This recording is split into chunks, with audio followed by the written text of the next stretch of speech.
Olá pessoal, aqui é o professor Baroni, sejam bem-vindos aqui ao nosso canal no YouTube, um canal que fala sobre fundos imobiliários. E olha só, hoje é aquele quadro que vocês gostam muito, né, de 5 perguntas, 5 dúvidas, 5 respostas. E lembrando que a gente tem uma pergunta bônus hoje, uma pergunta bônus bem interessante. Qual que é o setor, qual o tipo de fundo que eu acredito mais para 2026?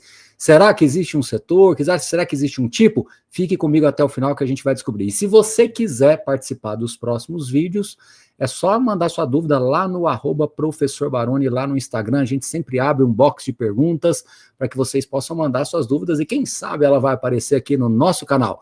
E por falar nisso, quem não se inscreveu ainda, já está na hora de se inscrever no nosso canal, deixar o seu comentário. Inclusive, você pode mandar dúvidas aqui também nos comentários, que o nosso Caio sempre acompanha aqui e vai pegando dúvidas também para as próximas. Então vamos direto, pergunta número 1, direto ao ponto. Douglas Serafim pergunta, na sua visão, qual é o maior risco de um fundo imobiliário? Vacância, gestão, crédito? É uma boa pergunta.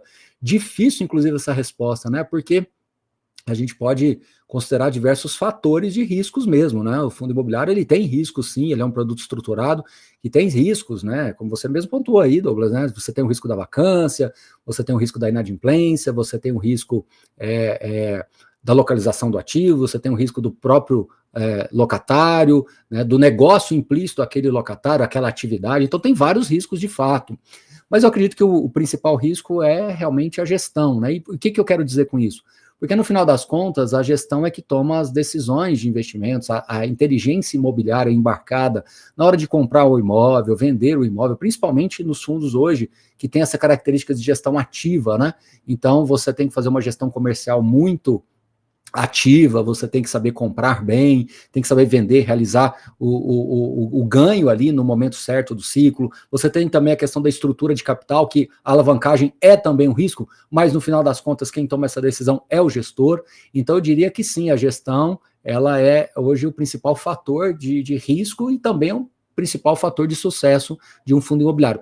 Veja, não estou querendo aqui diminuir os outros riscos, acho que tem outros riscos também importantes, mas como pediu para se colocar o maior risco, eu entendo que é o maior risco, da mesma forma que é a maior, aí eu diria, vantagem, dependendo da característica dessa gestora, né? Fazendo uma analogia simples aqui, né? Se você tem um bom carro, mas não tem um piloto muito bom, talvez não vai ter o resultado desejado. Se você tem um carro bom e um piloto excelente, mesmo que esse carro não seja perfeito, mas você tem um piloto excelente, às vezes o resultado vai ser melhor, né? A mesma coisa vale para um portfólio de fundos imobiliários. Se você tem um portfólio bom e tem um gestor excelente, aquilo ali se transforma em algo realmente valioso.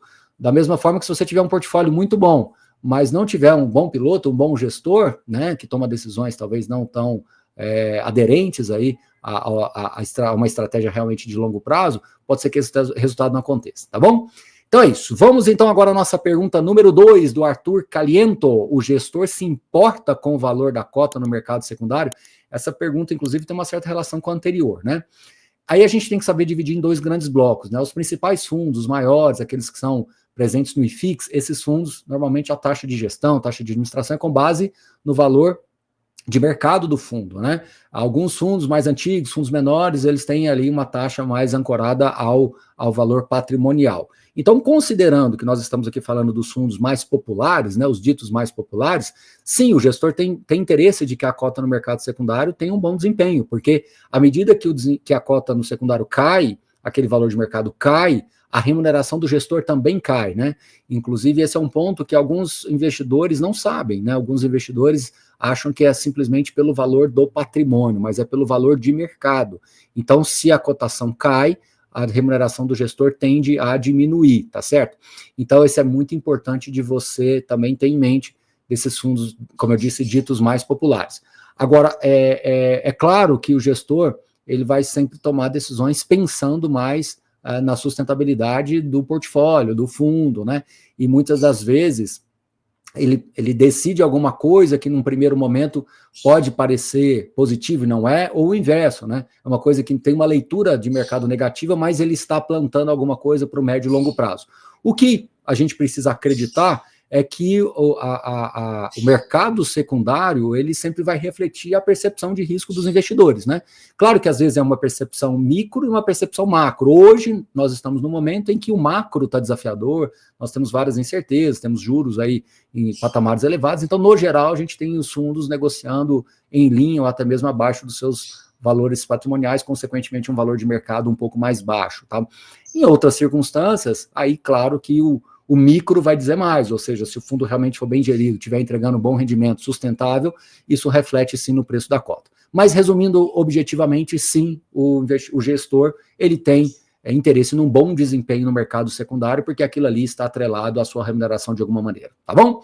Pergunta número 3, vamos lá. Andréa Maria pergunta: existe uma melhor forma de monitorar, atualizar a carteira de FIIs no longo do tempo? Sim, Andréa Maria. Inclusive, aqui na Suno, a gente tem uma diretriz, né, interna aqui, junto aos nossos assinantes, que nós fazemos uma revisão da nossa carteira de 6 em 6 meses. Essa revisão envolve colocar a lupa em todos os fundos. Claro que a gente faz acompanhamentos regulares, mas de 6 em 6 meses a gente atualiza alguns números, traz para as pessoas aqui para elas entenderem com um pouco mais de profundidade, trazemos aqui alguns aspectos que são pontos de atenção, né? Então a gente costuma dividir, né, nos destaques, nos pontos de atenção e alguma conclusão com base nisso, né? Quando a gente entende que tem que calibrar alguma coisinha, é nesse momento das revisões que a gente acha que é mais pertinente, embora também fora do ciclo revisional é possível também fazer determinados movimentos, mas eu costumo associar essa revisão da carteira a uma espécie de um check-up de saúde que a gente faz, né? Então a gente pode ir no médico quando precisarmos. Se eu começar a sentir uma dor, um incômodo, alguma coisa, eu posso ir no médico. Mas mesmo que eu não tenha dor nenhuma, mesmo que eu esteja, né, me sentindo bem, uma vez por ano, né? Eu coloquei 6 meses na carteira, mas pode ser, uma vez por ano para fins didáticos aqui.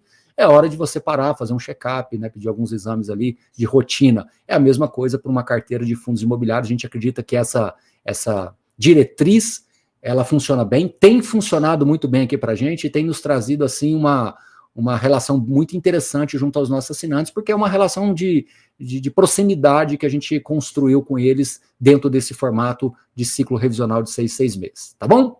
Vamos à pergunta número 4, e não esqueça da pergunta bônus, hein? Qual setor aí para 2026? Fique com a gente aí até o final. Rafael Salvador, as lajes premium da Faria Lima, com redução da taxa de juros, vão melhorar a vacância? Rafael, é uma boa pergunta, mas assim, eu acredito que não tem uma relação tão direta assim não, tá?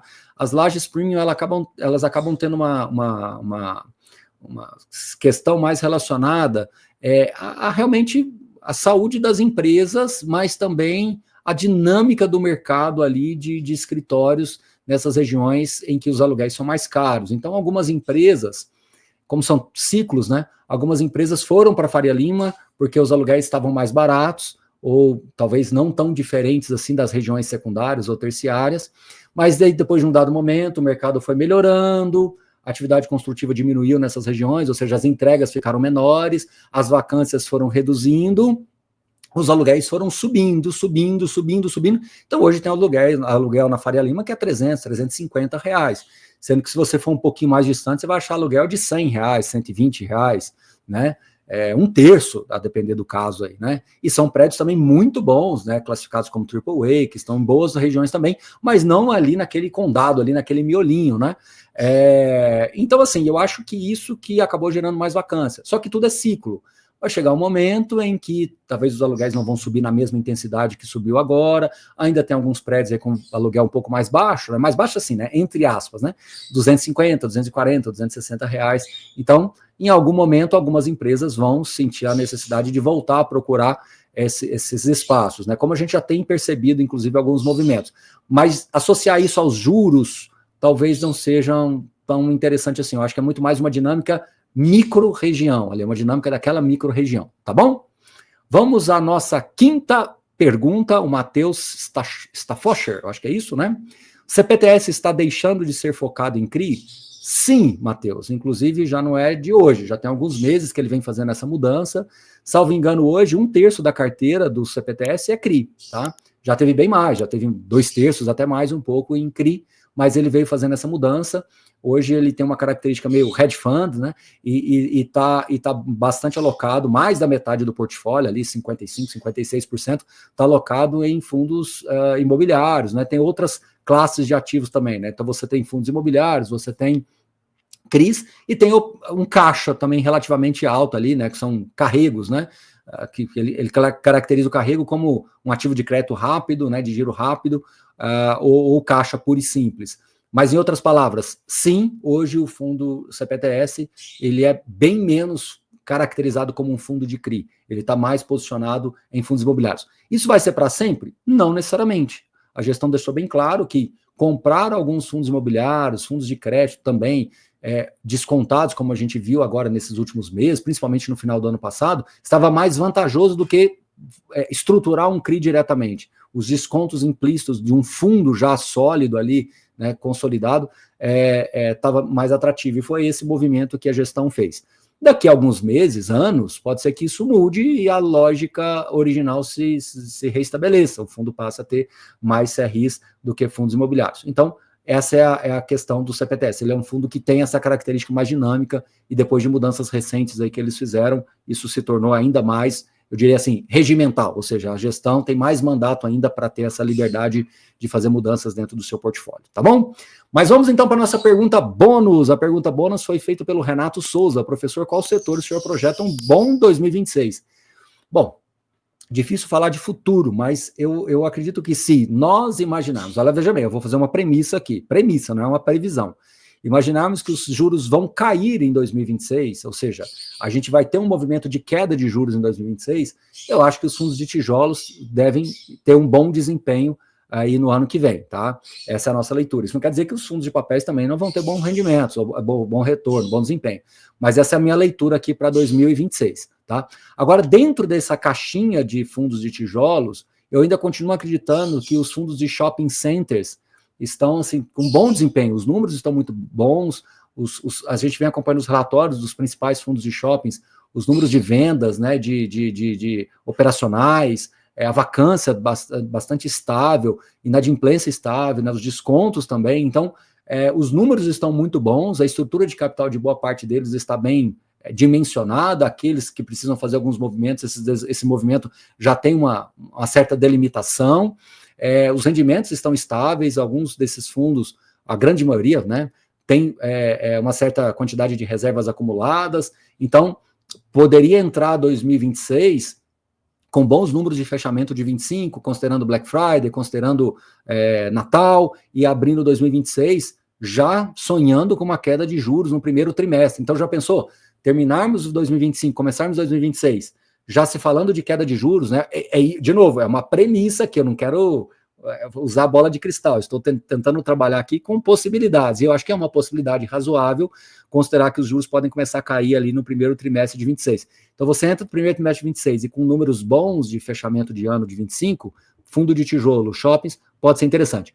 Baroni, então você está querendo me dizer que as outras classes, por exemplo, um fundo de logística, um fundo de renda urbana, ou até mesmo lajes, que a gente questionou, que o pessoal questionou aqui agora há pouco, não estão também interessantes, até os próprios fundos de recebíveis, né, que também estão descontados e com valores patrimoniais também defasados, podem ser bons negócios. Acho que no final das contas, o que vai gatilhar um bom 2026 é se de fato a gente vai ter um ano de juros para baixo em 26. Então, assim, o cenário ideal para 26 seria começar a cair os juros em algum momento no primeiro trimestre e a gente ter um ano de queda de juros em 26. Eu acho que se isso acontecer, eu acho que o mercado de fundos imobiliários tende a reagir muito bem. Isso tudo mais constante. Se a gente não tiver alguma questão tributária envolvida, se a gente não tiver alguma coisa política que possa mudar a percepção de risco das pessoas. Então, né, partindo desse pressuposto, é algo razoável da gente ponderar, mas de novo, eu não gosto de ficar tentando adivinhar futuro, estou simplesmente aqui ponderando um cenário que é razoável que se aconteça com todo o cuidado de falar de futuro. Eu sempre tenho muito cuidado nessas horas, porque para não parecer aqui que a gente está querendo cravar o que vai acontecer, mas é uma possibilidade, tá bom? Se você gostou e quiser participar, mande lá para o @professor Baroni lá no nosso Instagram, que o Caio vai coletando as dúvidas aqui para a gente fazer um vídeo. Quem sabe a próxima pergunta pode ser a sua. E se você não curtiu o vídeo, curta, se inscreva, compartilhe com seus amigos e deixe aqui também o seu comentário. No mais, um grande abraço e até a próxima. E valeu!